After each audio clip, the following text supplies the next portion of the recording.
समझ नहीं आ रहा अपने सैलरी इंक्रीमेंट का क्या करूं। बेटा इतना क्या सोच रहा है, अपने म्यूचुअल फंड्स के एसआईपी का टॉप अप करा ले। This is the right time. क्या समझ में नहीं आया। बेटा इतना क्या सोच रहा है, अपने म्यूचुअल फंड्स का एसआईपी टॉप अप करा ले। This is the right time. आप समझा।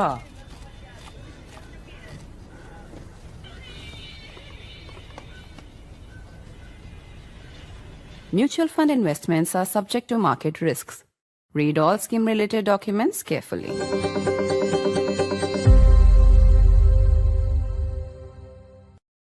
The daughter of Ahmed Patel, once the most powerful Congress leader in the party after the Gandhi family, is today calling for the Congress to wake up to the reality of a new India and a new electorate. This churning within the Congress party follows praise by Shashi Tharoor of a speech made by the Prime Minister at the Ramnath Goenka Awards. The warmth shown towards the Prime Minister by Shashi Tharoor is only multiplying questions around whether the Congress may possibly split after the rout, debacle and defeat in Bihar. But instead of introspecting and managing its flock after this defeat, the Congress seems to be plagued by denialism. What will happen to the Congress and to Rahul Gandhi after what has unfolded in Bihar? In a moment from now, we'll be talking to veteran journalist and author Rashid Kidwai. I'm Barkha Dutt, you're with the Mojo Story. The Bihar defeat has left the Congress and the RJD, but in particular the Congress as the country's opposition party, in a state of shock, but also in a state of denialism. There are now murmurs about how Rahul Gandhi actually dragged down his ally Tejashwi Yadav by focusing far too much on the vote chori issue, vote chori allegations that never became an electoral issue in Bihar. There are now also murmurs that other regional parties, for example, the Samajwadi Party in Uttar Pradesh, may have got a warning from the Bihar result and may not want to tie up with Rahul Gandhi and the Congress party. You would imagine that the party would consider itself to be in a state of crisis. But instead, what has followed the Bihar result is a state of denialism. It is an introspection, but distraction in the Congress party. And as senior journalist Rashid Kidwai wrote in a piece for NDTV, the Congress is still fixated not on defeat and how to win elections, but on who its Rajya Sabha aspirant should be. What Rashid Kidwai calls the Jai Jagat gang. Meanwhile, Mumtaz Patel, the daughter of Ahmed Patel, is among those who has gone public with her concerns that the party is not in sync with a changing India. Shashi Tharoor and the Congress party now have been at odds for many months, ever since his advocacy of Operation Sindoor. And in these images on your screen, you see Mr. Tharoor applauding a speech made by the Prime Minister, an applause that the Congress and its spokespersons have officially objected to. What happens to the Congress and Rahul Gandhi in the aftermath of this defeat? Let me welcome to the program our newsmaker today. Rashid Kidwai is with us, well-known journalist and prolific author, and somebody who really does know politics in the Congress party in particular like the back of his hand. Thank you so much, Rashid. Let's start with your ndtv.com column, where you basically say that instead of introspection, the Congress is obsessing about Rajya Sabha seats, how to manage Rajya Sabha seats. And there is what you call a quote-unquote Jai Jagat gang in the Congress party, which is rather an intriguing phrase. What is happening? Who is this Jai Jagat gang, or Congress mein abhi kya ho raha hai? One would think that there would be great depression, great introspection, but something else seems to be going on. Yeah, so thank you, Barkha, first of all, for your kind words. Perhaps I don't deserve it. You have raised many issues, and let us address one by one in this course of conversation. First of all, I think the Congress story post Bihar is either underplayed or exaggerated, in the sense that is Congress dying? No, the Congress is very alive and kicking in that sense. The news of its death is highly exaggerated. That's, I'm just paraphrasing someone else's quote. But thing is there is a mood of depression, anxiety, it's far from it. It's, sab chalta hai approach, and people are very sort of I won't say happy, but they think it's all right. It was, Tejasvi who didn't click. So there is no sense of, loss or remorse or sense of despondency. Perhaps workers have that, but as far as the leaders, middle rung leaders are concerned, they are quite, and there is a lot of typical that turf war is going on. Who's going to be the GSO, the general secretary in charge of organization? What is, KC Venugopal going to be projected as the chief ministerial face in Kerala ahead of, or much to the, a dislike of Mr. Shashi Tharoor? What will happen to Shashi Tharoor? Will he go out? And most important, basically Rajya Sabha births, because there are, as you know, there is Rajya Sabha elections are due early next year. Barkha, in political life, political parties, they observe this, sort of, so to say, inauspicious time, sometime toward the end of December till 13th, 14th of January. So nothing much would happen. There will be no movement. And in February, these names are announced for Rajya Sabha. So each state, there is a huge clamor. And that is where I think lies the strength of Rahul Gandhi and the Congress party leadership, what we call it Congress High Command, because they have a, power to, reward, give Rajya Sabha birth. There are very few, but in the 9 of them, there are like 20 or more aspirants are there. See, Barkha, I know you referred to it. The Prime Minister is talking about a possible split in the Congress. Now, that is not going to happen, because there are only 2 ways to split a party. One is, you need to get some kind of, organize the requisition meeting the way Indira Gandhi had done or Arjun Singh had done every time the Congress split.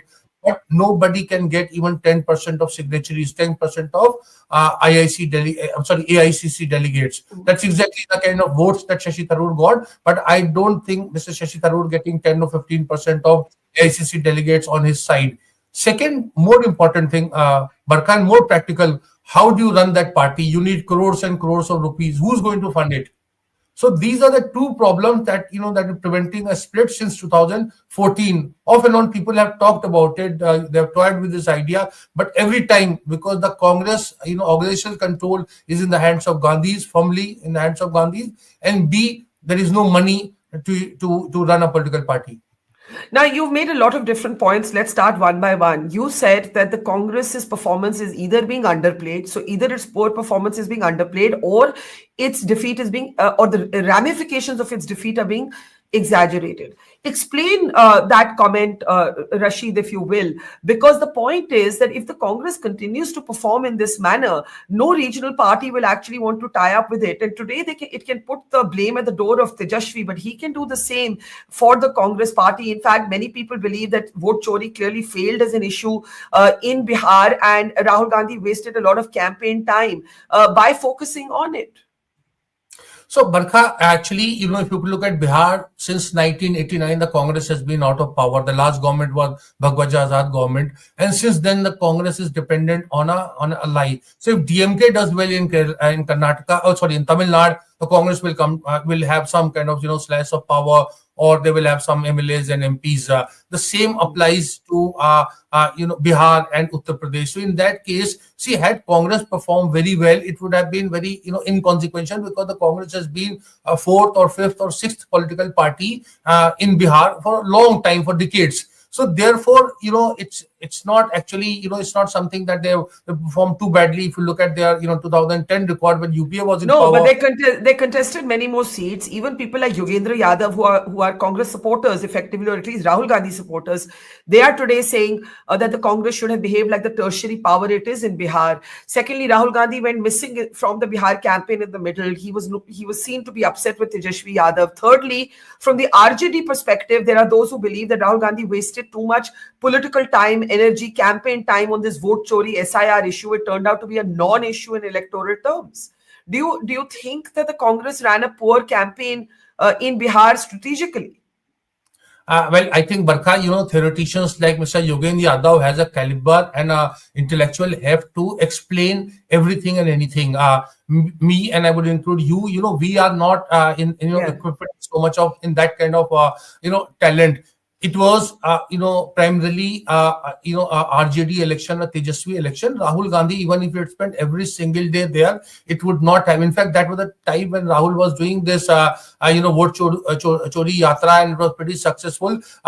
People in Bihar felt, Mahagathbandhan leaders felt that Rahul Gandhi was trying to overshadow Tejasvi, and in fact, there was some call between Lalu and Sonia Gandhi, etc. And Rahul sort of, withdrew quietly and, allowed a person, a real face of Mahagathbandhan of Tejasvi to run that campaign. I admit this point that Rahul is a very poor alliance leader. His level of communication with Mamata Banerjee, with Arvind Kejriwal, with Akhilesh Yadav, with Tejasvi Yadav is quite, poor. And therefore, I think the Congress, but look at, no one else is doing that kind of alliance talk in the Congress the way Sonia Gandhi did throughout the, UPA time. Mr. Kharge is equipped, but somehow he doesn't do it. And there are a lot of people who were former ministers in UPA, who are part of Congress, who have that kind of heft and skill to do it, but somehow they are not employed. So that's the, Congress story. But what is most intriguing part is that the Congress is not unduly worried. I mean, wo gard chhad diya in the sense, okay, theek hai, they didn't perform too well. Now that is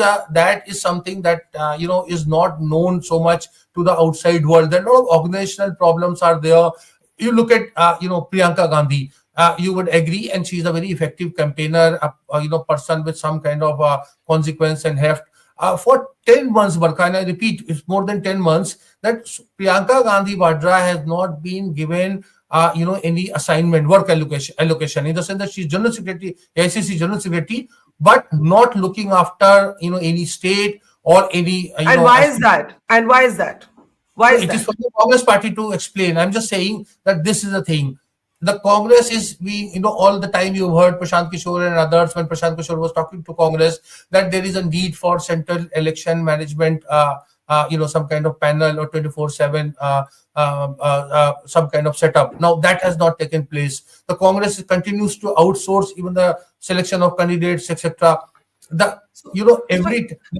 a talk of GSO, in the General Secretary in charge of organization, that is Mr. K.C. Vedugopal, has been there since 2019. So if the Congress continues to have a sab chalta hai attitude, even if it's not dying right now, won't successive defeats lead the party to a place of, political marginalization? I won't say death, but marginalization. So in Congress scheme of things, Barkha, the real test is in Kerala. If Congress fails to win Kerala elections this time, then obviously there are going to be a lot of questions, because that is their territory. The Congress is first among equals when it comes to, the Kerala state politics. So that is where I think it's being watched very closely. What will K.C. Venugopal do? What will Shashi Tharoor do? How will Congress? And Mr. Rahul Gandhi has been a former MP from there, and Priyanka Gandhi is the current MP. So all stakes are there high. So it is, I'm not shifting a goalpost, but I'm saying the real test of Congress is going to be 6 months down the line, when Assam, Bengal, Tamil Nadu and Kerala elections will be out. Tamil Nadu alliance, Bengal, how the Congress performs, in the sense that whether it will, harm or hurt Mamata or do something else. All those questions are there, but the real test of Congress is in Kerala. Since you mentioned Kerala, let's come to the riddle that the Congress is faced with, the riddle of Shashi Tharoor. It is a riddle because it is a question without a clear answer. Clearly, there is a rupture in the relationship. Now, Congress leaders publicly criticize Shashi Tharoor. They have gone on record to say things like Shashi Tharoor always speaks for himself and not the party. We have seen these comments before from Jairam Ramesh, from others. My question to you is, after what happened at the Ramnath Goenka lecture by the Prime Minister, the shots are on your screen, Shashi Tharoor flanked by Ravi Shankar Prasad and Ghulam Nabi Azad, applauding the Prime Minister at one level, normal politics, this is how politics used to be, but then going on social media to praise the Prime Minister's speech, to in very detail write about it. The Congress spokesperson then react sharply, say we do not understand what there was to praise in this speech. Earlier, his comments on L.K. Advani led to a sharp rebuttal from the Congress. What is going on here? How much longer can this continue, this status quo? So, Barkha, is clearly psychological distance is there. It's there for everyone. Problem is that whether Shashi Tharoor is going to act on his own and try to be, Ghulam Nabi Azad of Jammu and Kashmir, but it didn't help. You look at Azad Sahib's position in Kashmir, is neither here nor there. So that is a real challenge. So I think Shashi Tharoor and Congress story is reaching towards its sort of climax. I think next 2 months are very crucial, where one side or other it will be some kind of dramatic action will be there. See, Barkha, a lot depends upon Mr. Tharoor's ability to hurt and harm the Congress in Kerala, because if he becomes inconsequential, like I again give you an example of person sitting on his side, Ghulam Nabi Azad. Ghulam Nabi Azad didn't have the capacity to hurt or harm the Congress, or for the matter the alliance with NC in Kashmir. So therefore he's fallen between two stools. Congressmen say, look, I mean, Tharoor will go, Azad way. So that is the thing. If Tharoor can, do a Mamata Banerjee, Tharoor can do a Jagan Mohan, in the sense that depriving Congress of victory in Kerala, I mean, of power, then that will be, well, Tharoor has that kind of, courage, risk-taking ability. Remember, it is very difficult for him to be, BJP flag bearer, and there is no scope for a third front at present between the UDF and LDF. So therefore, options for Mr. Tharoor are very few. And the Congress has a simple wait and watch thing. But I agree with you, Barkha, with each day, with each comment, I think the psychological distance between the Congress and Tharoor is widening and becoming point of no return. This is what I was going to ask you. At one level, in the beginning, after Operation Sindoor, when he was part of leading the all-party delegations, it looked like there would be an uneasy status quo. But now it is a very public disagreement. It is no longer a diplomatic distance. It is a very public disagreement between both sides. The Congress does not hesitate to criticize Shashi Tharoor. They have personalized their critique by saying he speaks for himself and not for the party. They're almost daring Tharoor to quit. Tharoor is almost daring them to sack him. Neither side it's become about who blinks first.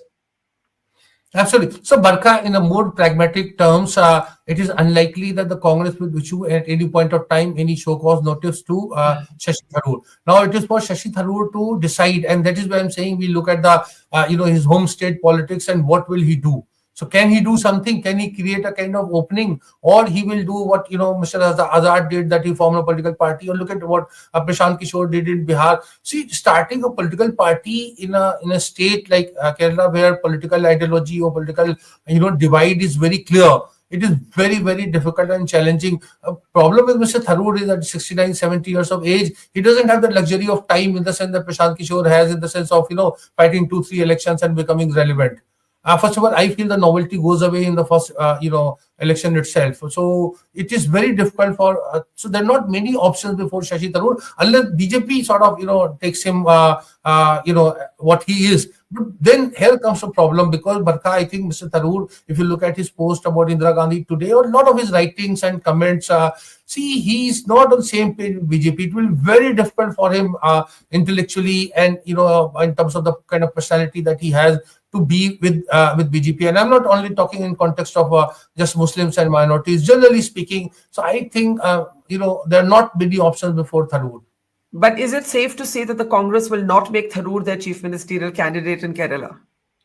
Well, but I think that requires no guesswork. Yes, that's why I said that part is done. That part of the story is over. That part of the story is very, but there it is, KCB. Imagine Barkha, state of affairs in the Congress, that everybody, virtually everybody in the Congress is praying that KCB goes to, Kerala and becomes even if he becomes a chief minister, they are all right with it. His popularity ratings, of course, are pretty poor. Today, he was telling me that he has never lost election in Kerala. That is, of course, true. But fact of the matter is people in Congress generally, of all levels of hierarchy, they wish him well, because they want to see back of him as a general secretary in charge of organization.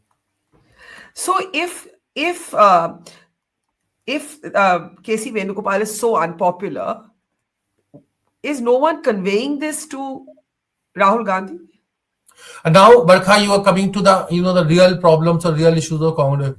So the Congress looks like what it was, the Congress of, like, say, 90s, or during Sonia Gandhi, during what it was 10 years ago. But there are a lot of internal changes have taken place. Look at the kind of profile of the Congress party. We all think that Congress is very much wedded to a Nehruvian ideology. I don't think so. I think there is a new, that Ekta Parishad kind of thinking has come in, and that is where I have referred to it. That's called Jai Jagat kind of groupies. And there is a kind of people who have made, a lot of them have made, lateral entry in the Congress. Somebody's been a banker, somebody's been someone, and they all have a kind of thinking where they have a very little regard for the hierarchy, age, experience, or the kind of contribution for the party, and they think that the Congress has been run by too many so to say power brokers or people with the people who have made money, all kind of things they would tell you in private, and they think that their recipe, their sort of training program, their recipe is very good, and they talk about language that attracts Rahul Gandhi's attention. They talk about in terms of social justice, inclusiveness, empowerment, all kind of things, and of course sort of global this thing, because Jai Jagat would mean victory of the world or victory of the a kind of global thing. So before you go any further, the Jai Jagat gang, you took some names in your ndtv.com column that we've identified and put up on the screen. Can you explain the shift from a Nehruvian party to this sort of Ekta Parishad kind of politics? The Prime Minister, in one of his comments on the Congress, one, of course, he said the party will split. The other, he said that it's become like a Muslim Maoist party. In fact, let me just play out that clip. And then come right back on Rashid Kidwai's coinage of the Congress's Jai Jagat gang. This is the Prime Minister speaking on the Congress party right after the Bihar defeat for the Congress. गंभीरता के साथ कहता हूं, आज कांग्रेस मुस्लिम लीगी माओवादी कांग्रेस यानी MMC बन गई है।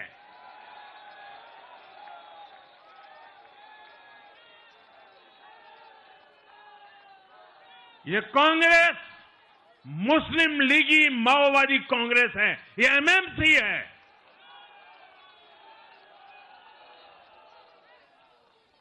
और कांग्रेस का पूरा एजेंडा अब इसी पर चलता है, और इसलिए अब कांग्रेस के भीतर भी एक अलग धड़ा पैदा हो रहा है, जो इस नेगेटिव पॉलिटिक्स से असहज है।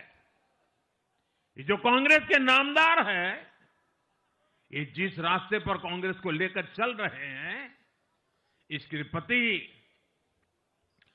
घोर निराशा, घोर नाराजगी अंदर ही अंदर पनप रही है। और मुझे तो आशंका है, हो सकता है कि आगे कांग्रेस का एक और बड़ा विभाजन हो। So a couple of things there. One, ideologically, he says the INC is now the MMC. It's a Muslim League Maowadi party. And then the Prime Minister says that there is a group within the Congress that is very unhappy with the ideological direction that the Congress is moving in. You have already explained why you believe the Congress will not split. One, who will, garner the resources. You need a certain percentage of support to make it happen and so on. But in terms of this Jai Jagat gang, if we can just go back to that on our screen, can you explain who is this Jai Jagat gang and which direction is it taking the party in?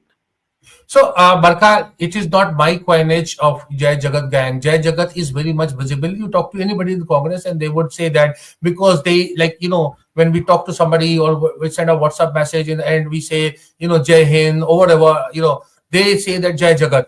So this is a kind of, the Jai Jagat WhatsApp groups are also there, where many of the people you are mentioning, some of them are, of course, my very close and dear friends. They all are there. So basically, Jai Jagat does not have any negative connotation. They have a certain ideology and a worldview which is not in sharp contrast to the Congress ideology. They just believe, for instance, you look at the Nehruvian ideology that I was talking about. Nehruvian was also about mixed economy, about pro-industrialization and pro-industry and all. They think that the industry is basically harmful to democracy in the sense there is a nexus between technology and corporate and all, and they're trying to hijack some kind of democracy. A lot of people in the West are also talking about it. So these are the kind of they are thinking. They don't believe much in this sort of that kind of thing that Nehru built, that Brahmin, Dalit, Muslim, that kind of combination that had. So they believe in some kind of different caste realities, and in every political party, BJP included,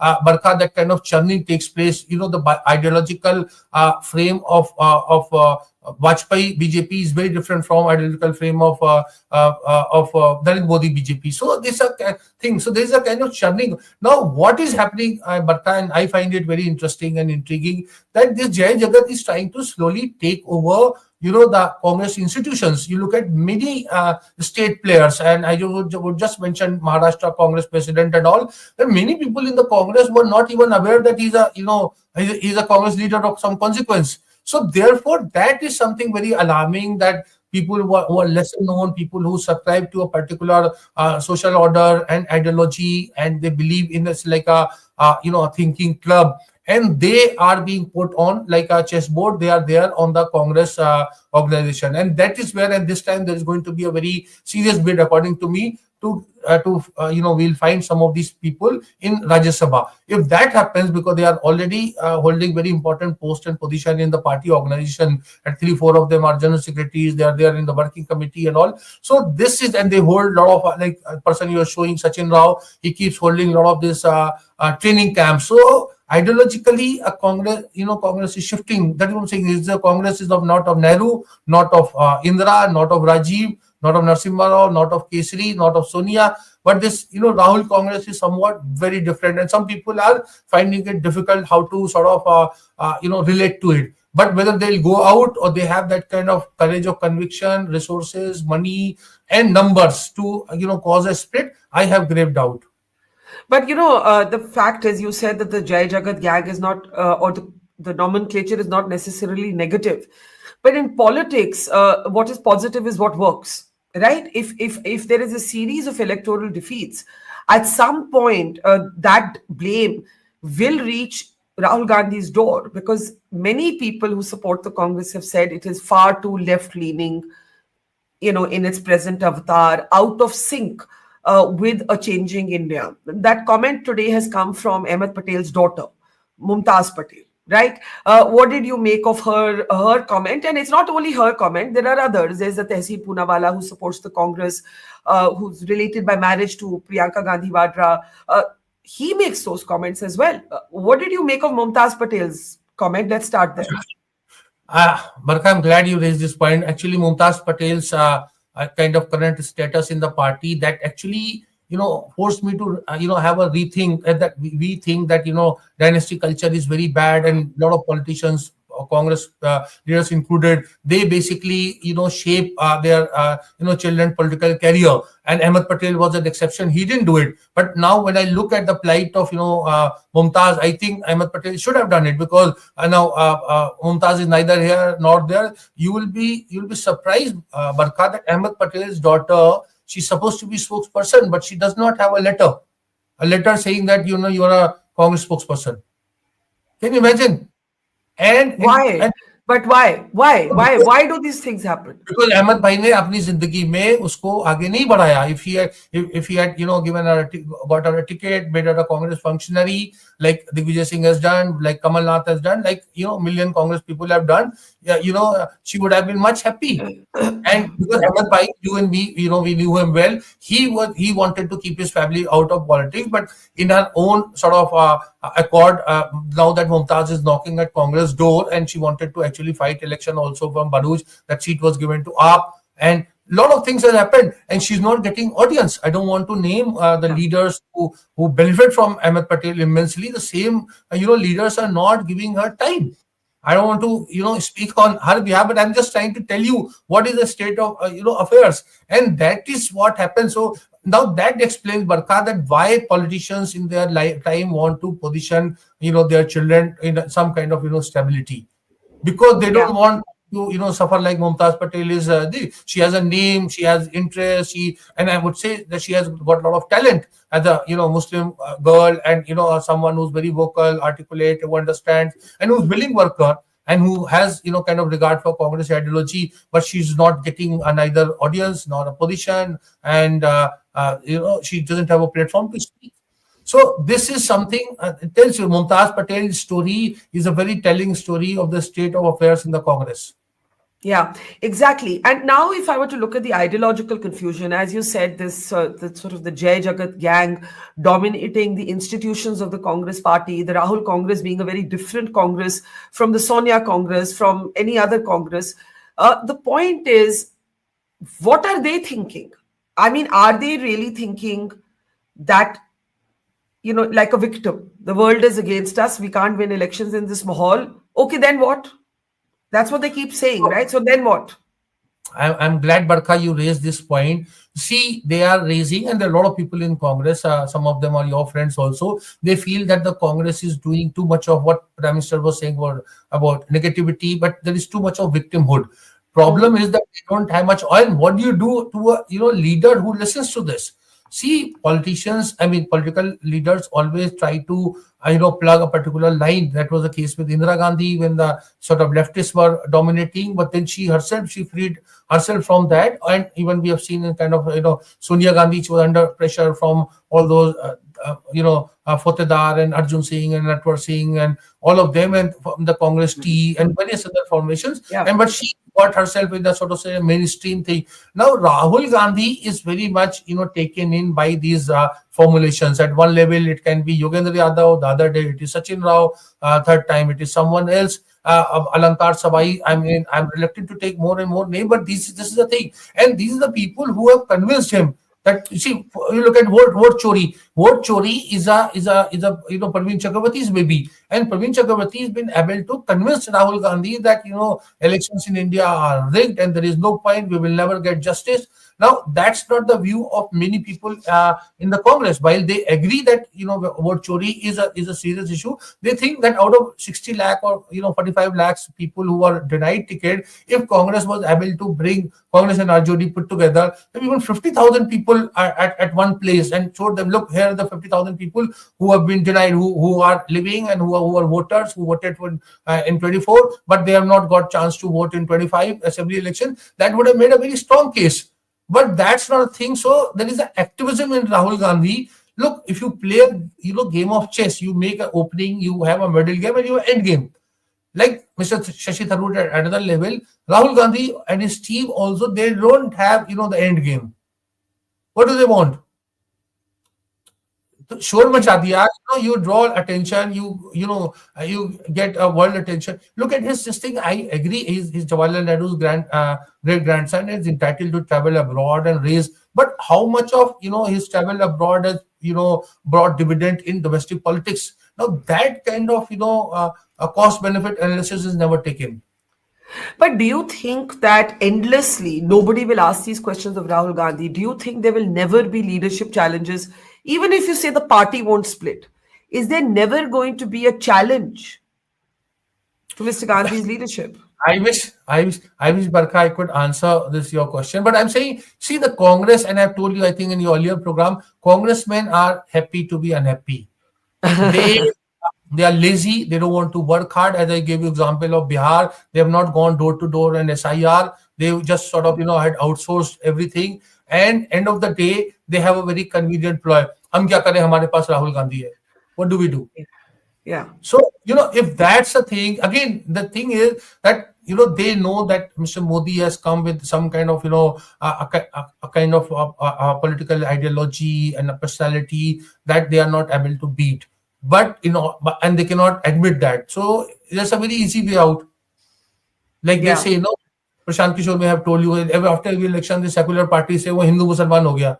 So similarly, they say, "हम क्या करें? हमारे पास तो Rahul Gandhi है." So this is nobody works hard in Congress. That's I'm telling you. You look.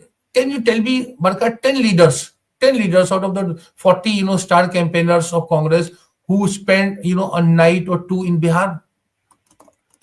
I can tell you hundreds of BJP, MPs, functionaries who did that, and state ministers, former ministers who did that. They spent 50, 60 days.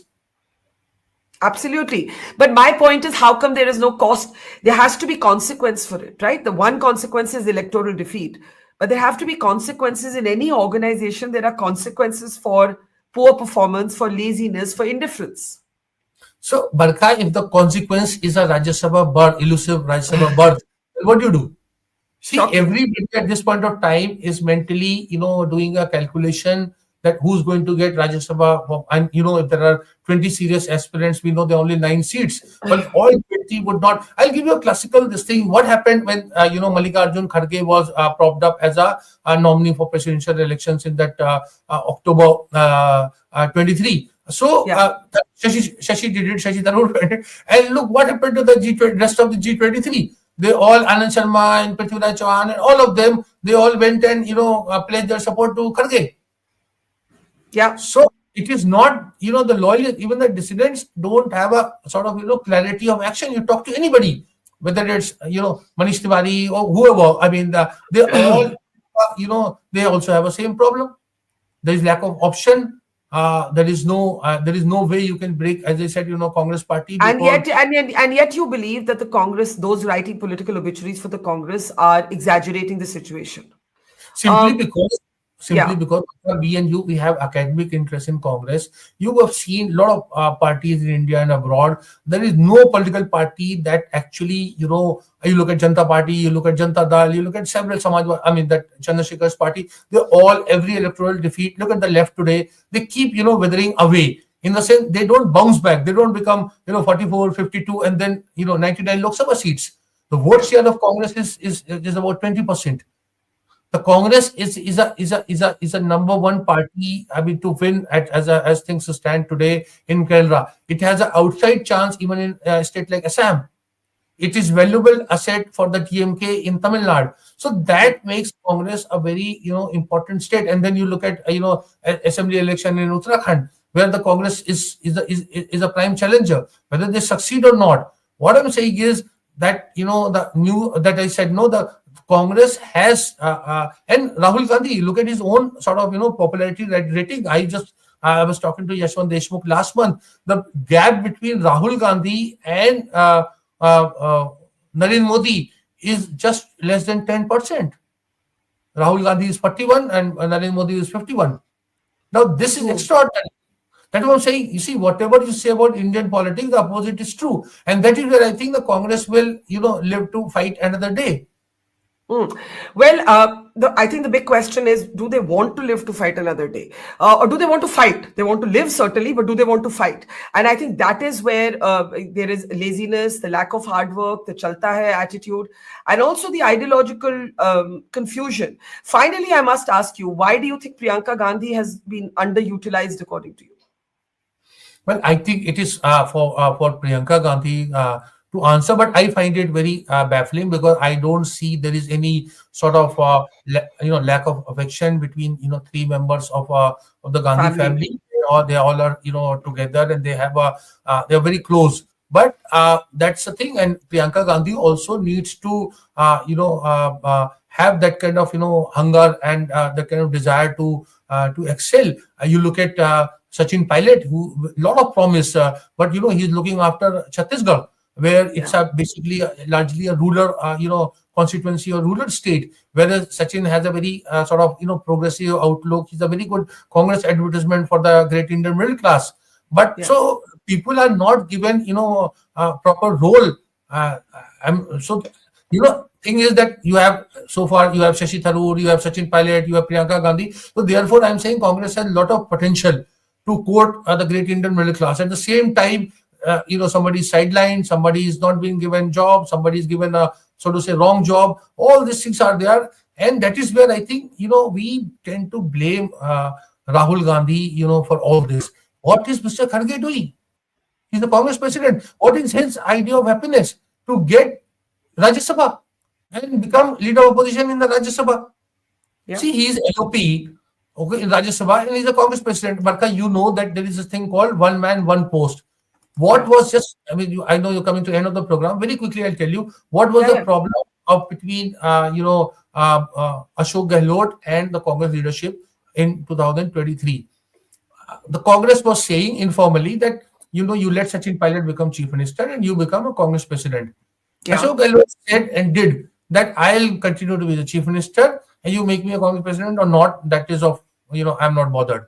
Okay. Now, Congress thought that it is bizarre that somebody would be a chief minister of Rajasthan and will be a Congress president. But you have a situation where Mallikarjun Kharge, since 2023, is Congress president and leader of opposition, and he'll again be Rajya Sabha. So again till his term is there 2027, he will continue to be Congress president and the leader of opposition. So that's the thing. So everybody is guided by Gandhi or non-Gandhi is guided by self-interest. Absolutely. In the end, what is absolutely good questions about Mr. Kharge, but what is that one word that you would use to describe the mood in the Congress today? I think I did that. They're happy to be unhappy. Yeah. Well, that has to be the phrase of the day. The Congress party happy to be unhappy. Jab tak chal raha hai, chalne do, seems to be, I think, the attitude. And Rashid, thank you. You always distill politics for us in a most accessible and funny and fun way, and incisive as well. So thank you. Great pleasure talking to you. And as they say, watch this space and we'll have you back for more soon. Thank you so much. Thank you. Bye-bye. It's great to see you here. Thank you for watching our work. If you haven't subscribed yet, don't forget to click the bell icon and subscribe to Mojo Story and support independent, robust journalism.